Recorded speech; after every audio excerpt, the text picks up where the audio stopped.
సామ్రాజ్యవాదం అంటే అమెరికా ఎంత స్థాయిలో ఈ రోజు ఎందుకుంది? అమెరికా మనలాంటి దేశాలను దోచుకుంటుంది కాబట్టి, ఈ దోచుకున్న సొమ్ముని అక్కడ తీసుకెళ్లి ఖర్చు పెడుతుంది కాబట్టి ఆ స్థాయిలో ఉంది. ఈ సామ్రాజ్యవాద దేశాలని ఇంతకుముందు భారతదేశం, చైనా, ఇండోనేషియా, మలేషియా, బంగ్లాదేశ్, ఇప్పుడు ఏదైతే దేశాలని చెప్పుకుంటున్నాం, ఈ దేశాలన్నింటినీ దోచుకొని అక్కడ సంపదను తీసుకెళ్లి, బంగారాన్ని తీసుకెళ్లి లక్షల మంది, కోట్ల మందిని చంపి, లాటిన్ అమెరికాలో అయితే లక్షల మందిని చంపేశారు, సమూలంగా చంపేశారు. అక్కడ రెడ్ ఇండియన్స్ అని ఉంటారు. రెడ్ ఇండియన్స్ అంటే వాళ్ళు ఇండియా అనుకున్నారు మొదట.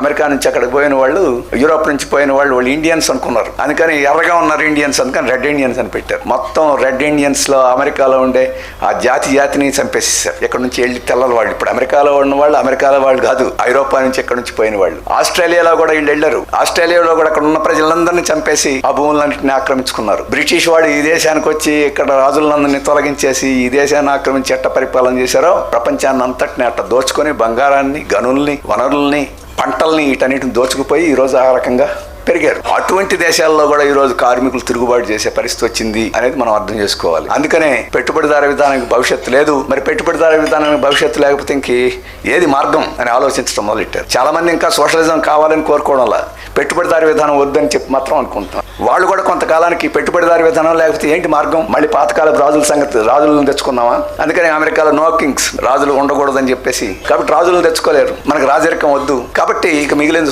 సోషలిజానికి మనం కావాలని చెప్పేసి అంతకంతకు ఎక్కువ మందికి వస్తున్నారు. ఇది మనం మొదట అర్థం చేసుకోవాలి.